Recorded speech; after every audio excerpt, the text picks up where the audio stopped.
So in this video, we will discuss the second part of our topic, the good life. Part 2 of the discussion of the good life. So let us again define and give the elements of good life.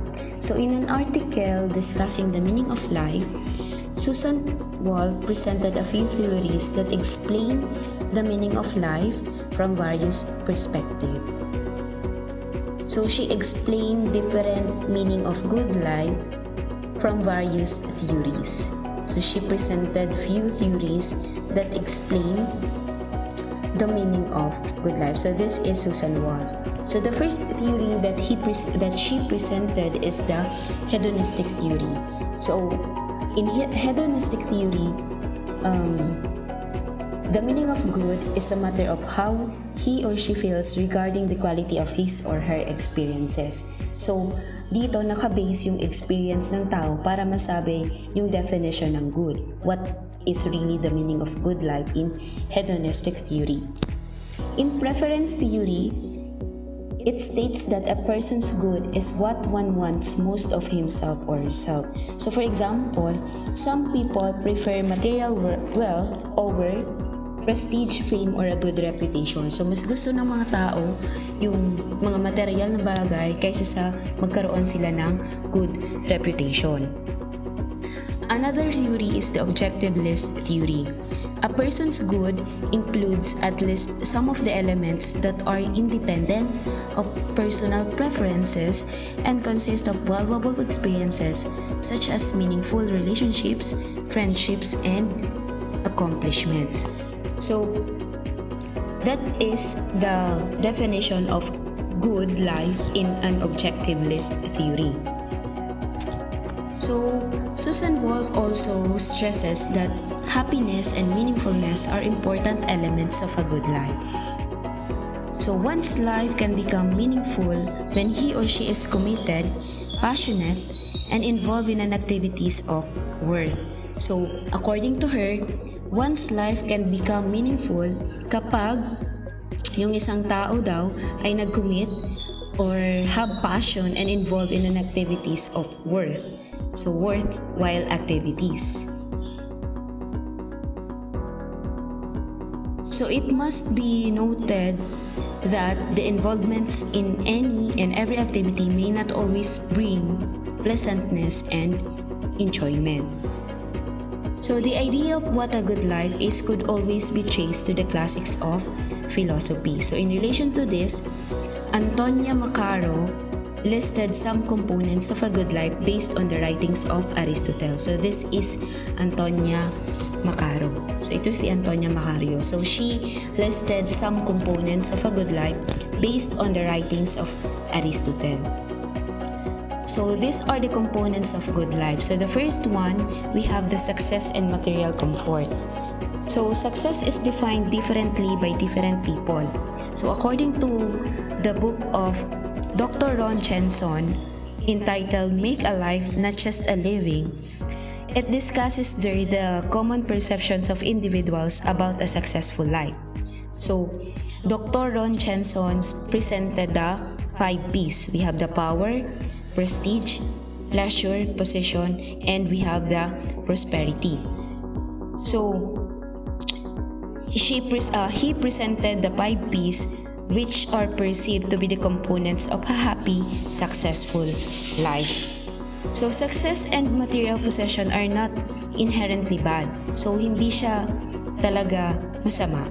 However, material wealth is not the final good but only a means to an end. So it is just a means to an end, yung material wealth.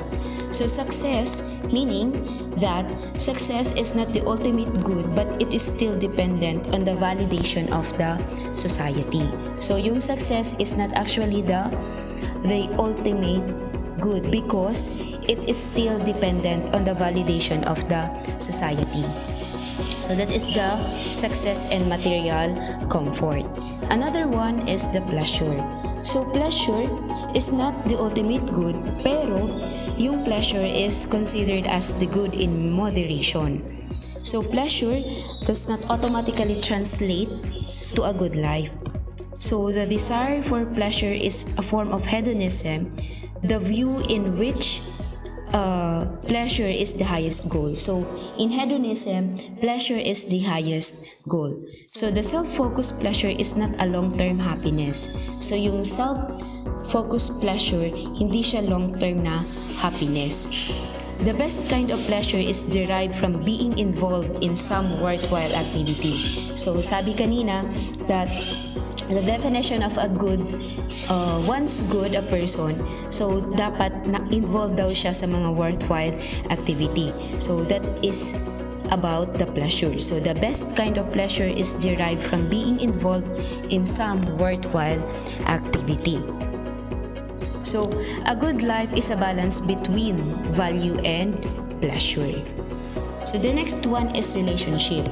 So relationships are essential to a good life. So it is very essential to a good life. If you want to experience, if you want having a good life, then relationship must be essential. So meaningful, pleasant relations with mutual admiration are necessary in a good life. So cultivating good relationships within different aspects of one's life contributes to the quality of one's life. So the next component is the reasons and virtues. So it is one of the elements of the good. Reason is one of the elements of the ultimate good. So there are two definitions or explanations why reason is considered as the ultimate good. Theoretically, reason is the contemplation of unchangeable truths. Practically, it is the capacity to make decisions in the sphere of what can be changed. So theoretical and practical reasons, they are the intellectual virtues that are central parts of the good life. So that is the meaning of reasons theoretically and practically. So in order to flourish as human beings, the developments of virtues of character includes learning to act according to reason. So the last component of good life is the character and spirituality. So character and spirituality, according to Dr. Ron Jensen, the individual's character is the root of his or her inner strength. So the character and spirituality is the root of his or her inner strength. Okay, so that is all about the components of good life. So let's proceed to the steps toward the good life. So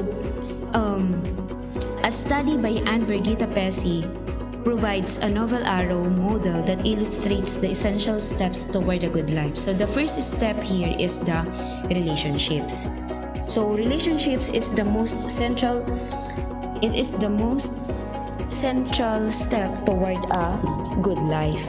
So based on the survey of Pesce, the most important and central themes concerned the family, especially yung spouse and yung mga bata, having relationship with your friends, and other social relationships were also noted in this first step, because relationship is the most central step toward the good life. So there are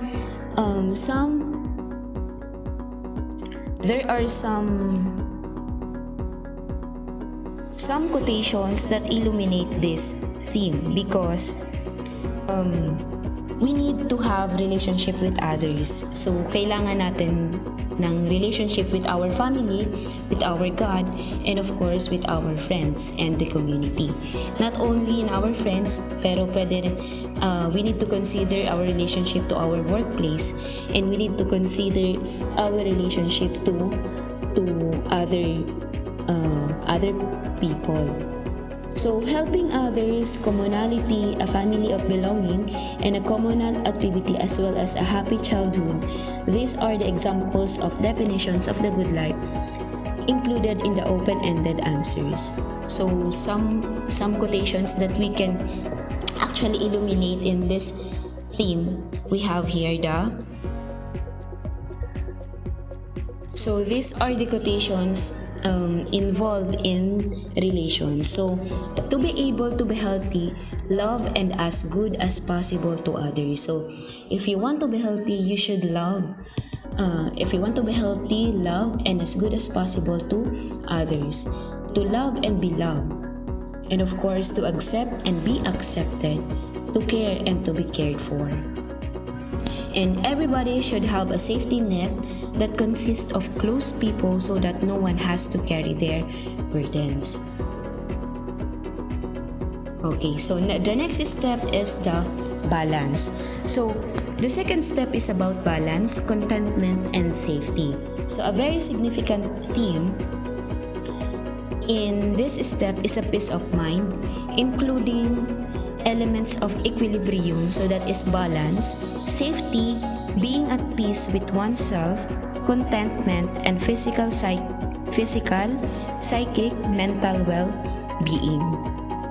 So this is the second part of the second step of the good life. So getting help when in need was also noted by some in relation to a sense of balance and peace. So the following quotations, we have here the following quotations that exemplify the step of balance. So we have here, peace with oneself. You need to be content with what you have and stop waiting for your dreams to come true. So kung ano yung nandyan, you need to be contented and stop waiting for your dreams to come true, but rather you are going to pursue your dreams to come true. Hindi yung naghihintay ka lang na mangyari yung pinapangarap mo. Kailangan may gawin ka para maabot mo yung pinapangarap mo. So the good life is a condition in which all the important aspects of life are in balance. So this is very important, we need to balance everything. Hindi yung nakalamang ito gagawin mo. You need to control your doings. Then being at peace with oneself and others too. So it is very important that you need to have you need to be at peace.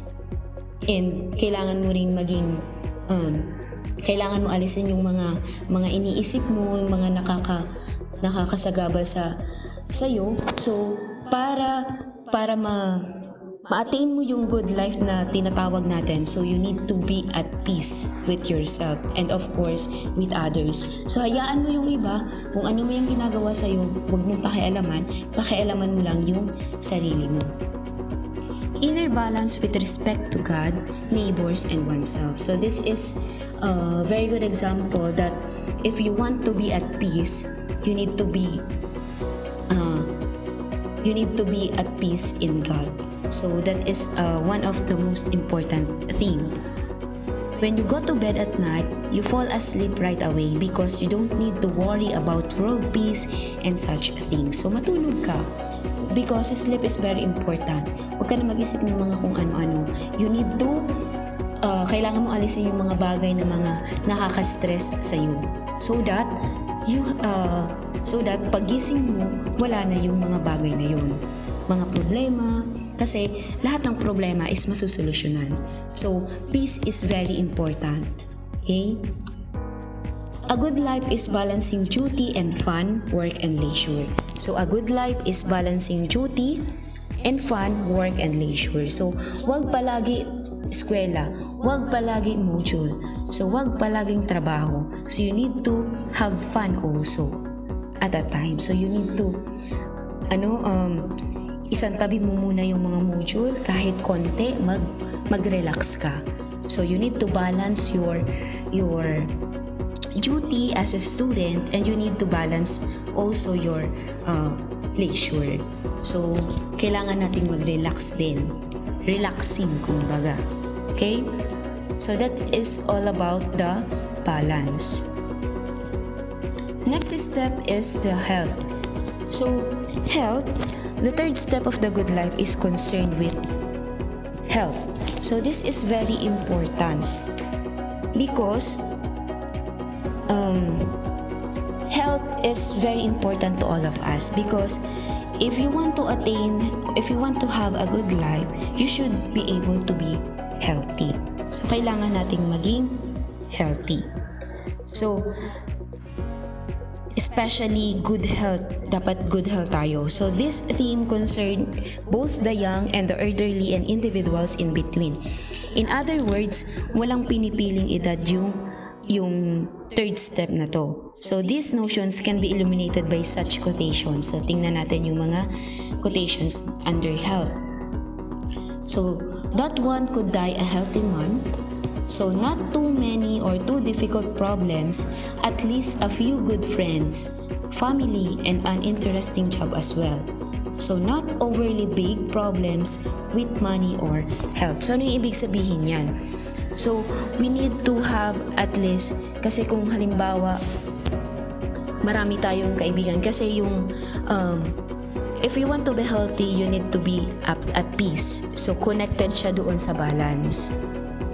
So, if you want to be healthy, you need to surrender all your worries to God sa taas. So, if you want to be healthy, you need to love your friends, family. And if you want to be healthy, kaya hindi palagi wag mong isipin yung mga problems mo. So, the next step is to secure income. So, this is the fourth step about secure income or finances. These are some quotations that involves insecure and income. So, my goal for a good life is to get a lot of money. I believe money also brings love, and if it doesn't, it sure helps a lot. So, really that you need to secure also your income. So, kumbaga, kailangan mong at the end of the day, at the end of your, halimbawa kung makagraduate na kayo, you need to secure your income. So yes, kailangan mo yun, because kung hindi mo kailangan yung kung hindi mo masasecure yung income mo, then you are baka pagdating ng araw is wala sa yung tutulong kundi sarili mo. Healthy, sensible, and gets the food on the table. So, healthy, sensible, and gets the food on the table. So, decent income, not constant money problems, not too much wealth, good health, a good place to live, a job with decent pay, and a job prospect. So, hindi mo kailangan mainggit sa iba, kumbaga. So, you need to have your own. So, isipin mo lang yung sarili mo.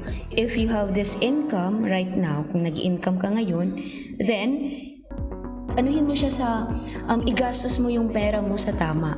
Huwag kang bili ng kung ano-ano. Kasi, nowadays, we all know that mga online shopping is very, very, kumakalat na tama. Like Shopee, Lazada, and so on. So, credits to that. And dapat kung mag-shopping tayo, we need to kailangan natin igastos yung money natin in a good, kailangan natin pag-isipan yung mga bagay na kailangan natin gastusin. Huwag tayong gagastos ng want lang natin.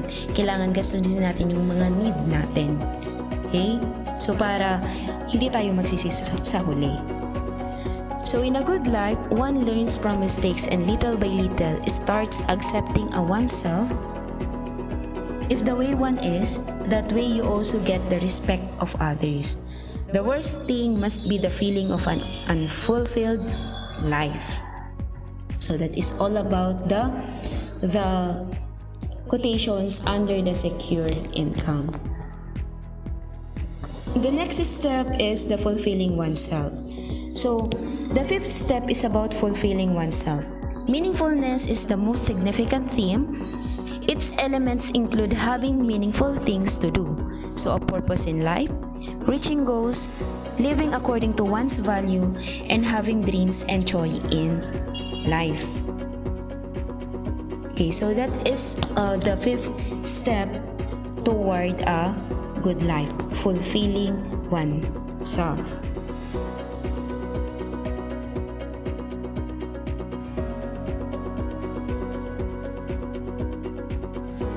So the most significant theme was clearly about meaningfulness. So many also mentioned emotional responses, experiences like versatility like travel, peace, pleasures of nature, as well as having freedom, independence, including your inner independence. Hindi mo kailangan i-compare yung sarili mo sa iba. Your dreams also, and throwing oneself into things. So learning, self-improvement, finding oneself, self-knowledge, and having challenges were also needed in fulfilling oneself. So, kumbaga, iniisip mo dito yung sarili mo. Ikaw mismo yung nakaka-experience nito. Kumbaga, halimbawa naging successful yung bagay na ginagawa mo, na matagal mo nang ginagawa, for example. So, kumbaga na-fulfill mo na sa sarili mo na kaya mong gawin yung isang bagay na wala yung iba. So, say for example, ngayon, estudyante pa lang kayo, so you need to make a move. Wag yung hayaan yung sarili nyo na anuhin kayo ng katamaran, for example. So, kailangan yung i-prove sa sarili nyo na kaya yung isang bagay. So, di ba, halos mag-1 year na kayo. Magtatapos na ang second sem. So, from that, na-experience ninyo or naging successful yung pagklase ninyo. Yung pag-module ninyo, yung mga sacrifices ninyo na mga ginagawa is na-fulfill ninyo as individual. So, finding yourself, learning from yourself, self-improvement. So, isipin niyo, may mga kailangan pa ba akong i-improve at the next school year?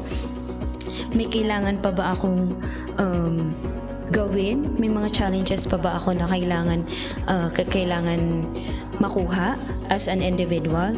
So, yun yung mga isipin nyo. So, you need to have this fulfilling oneself in order to achieve the good life. So, having freedom, independence, and of course, you do not need to compare yourself from others. Kasi sarili nyo yan. Mas kilala nyo yung sarili ninyo. The next step is the values and spirituality. So, the sixth step is concerned with values, spirituality, and being at peace. So, being at peace, nabanggit ko kanina doon sa balance. So, by the way, these are some quotations under fulfilling oneself. Nakalimutan natin. So, at times, there are quitter periods and then things happen really fast at other times in a good life. First and foremost, the good life consists of opposites. So, sometimes, sabi ko kanina, there are quitter periods. So, may mga times na mag-quit ka na, but it is not the reason para mag-quit. Ibig sabihin lang yun, may kulang ka. Ibig sabihin lang yun na you need to push yourself into reality. Ibig sabihin, kailangan mong i-push pa yung sarili mo para ma-achieve mo yung goal na hinahanap mo. Small moments of happiness, freedom of choice, activeness based on a positive attitude, willingness to make life good for oneself, and lots of love. So, lots of love. You need to love yourself. You need to love yourself as you love others. So, you need to have happiness.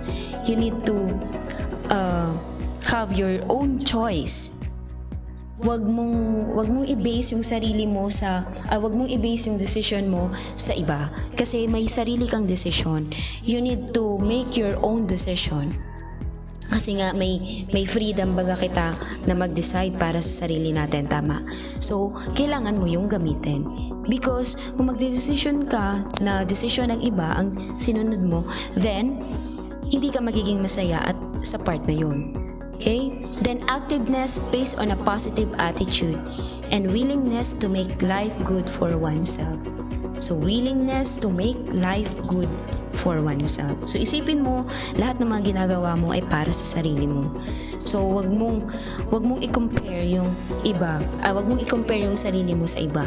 So you need to, kung yung puso mo is puno ng hatred, you need to give love.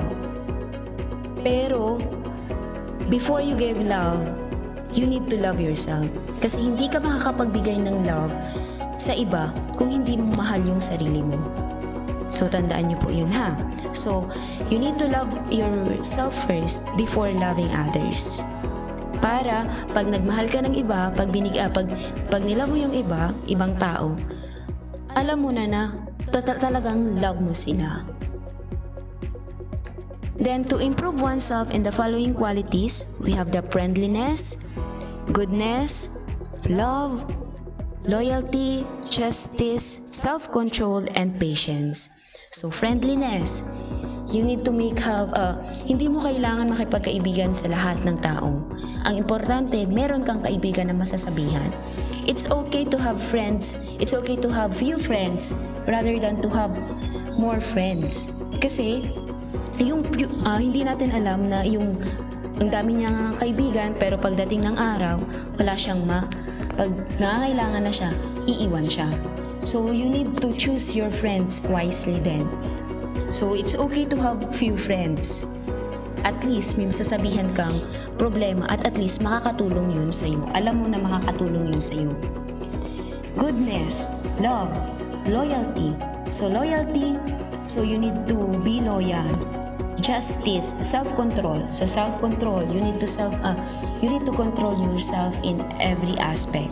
Say for example, emotionally, physically, mentally, you need to have self-control and patience. So kung alam mo na tinitrigger ka ng isang bagay, you need to control your patience. You need to control yourself. So wag kang magsasalita kapag galit ka. Kasi kapag nagsalita ka, nagalit ka, pag may nasabi ka, hindi mo na yun mababawi pa. So you live your dreams freely choosing what you'll do. So you live your dreams freely choosing what you'll do. So kung ano yung gusto mo, sabi ko kanina, kung ano yung gusto mo, then yun yung gawin mo. Okay? So you need to live your dreams by your own. So choose your dreams. Okay? Then you wake up in the morning waiting to meet the miracles of a new day and go to bed at night thinking the day has been anything but dull. Okay? So that is the quotations under fulfilling oneself. So we have the values and spirituality. So that is the 6th step. So under values and spirituality, a safe home where you can be yourself, the good life is forgiveness. So a life in which you can do things appointed by God and be a blessing to others. So a life in which you can do things appointed by God. Kung ano yung binigay sa'yo, then yun yung gawin mo. And you need to be a blessing to others. Hindi ka pwede, wag mong hayaan yung sarili mo na na maging dahilan para masira yung iba. So you need to be a blessing to others. Anong ibig sabihin yan? Hindi ibig sabihin na blessing to others, pero yung mga halimbawa, pwede kang maging influencer, di ba? Pwede kang maka-influence ng good attitude, pwede kang mga positive vibes, then you can do that. And kung ano yung binigay sa'yo ng Panginoon, for example, then you need to be contented. So a life in which you can do things that is appointed by God and be a blessing to others. So justice is the basis for a good life. So it should be available to everyone. So lahat tayo merong justice. So lahat tayo kailangan ng justice. So it should be available to everyone. And the last step is the work and leisure. So work and leisure, so it is the last step. So the last of the good life concerns meaningful work and hobbies. So here, meaningful work was particularly important in a good life, but hobbies, free time, and rest were noted by many. So to have work, a decent income, and warm housing, and lots of good friends and acquaintances. So you need to have hobbies to avoid mental breakdown. Okay, so you need to have hobbies to avoid mental breakdown. To have hobbies. So wag tayo puro trabaho lang, module lang, mga requirements lang. So you need to stop if you are tired. You need to stop. If you need to stop, enjoy for a moment, and then balik ka. Okay? Para hindi ka magkaroon ng mental breakdown. Kasi kung alam mo, kung halimbawa puspos ka sa work, puspos ka sa pag-module ninyo, then walang magandang maidudulot yun. Ano naman ngayon kung natapos mo yung isang bagay?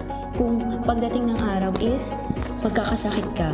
Pagdating ng araw is yung health mo is naapektuhan na. So remember that health is very important. Okay? Being loved and respected and having meaningful work. So being loved and respected and having meaningful work. So it is a very good quotations under work and leisure. So being loved and respected and having meaningful work. So you need to love yourself. You need to love others. If you want to be respected, then you need to respect others. And kung ano yung trabaho na meron kayo, you need to be contented. Kasi kung hindi mo, and if you need to love your work as well. Kasi kung hindi mo love yung work mo, and very toxic na ng workplace na meron ka, then mawawala yun. Then it is not actually being loved and respected and having meaningful work is one quotations under the work and leisures. Next, these are the steps toward the good life. So we have the relationships, balance, health, secure income, fulfilling oneself, values and spirituality, and work and leisure. Let's proceed to the science and technology as a means to achieve a good life. So science and technology throughout the course of time have changed the way we live, work, and communicate and connect with one another. So their progress can be seen as a parallel to how humans move toward what is perceived as a good life. So nonetheless, a good life is a moral concept. Human virtues must constantly be kept in mind. So the ultimate good is the measure of the value of all human activities, and the ultimate good of life measures of how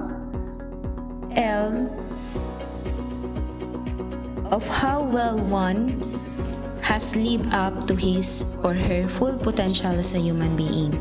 So technologically, the progress as a means to achieve a good and fulfilled life must necessarily equate the advancement that are anchored in balance and human values. So this is the relationship between science and technology in achieving a good life. So science and technology change the way we live, work, communicate, and connect with one another. And it is necessarily to achieve a good and fulfilled life, but it should be equate to advancement that are anchored in balance and human value. Okay, so that is all about the discussion. That is all about our discussion, the good life. Thank you and God bless.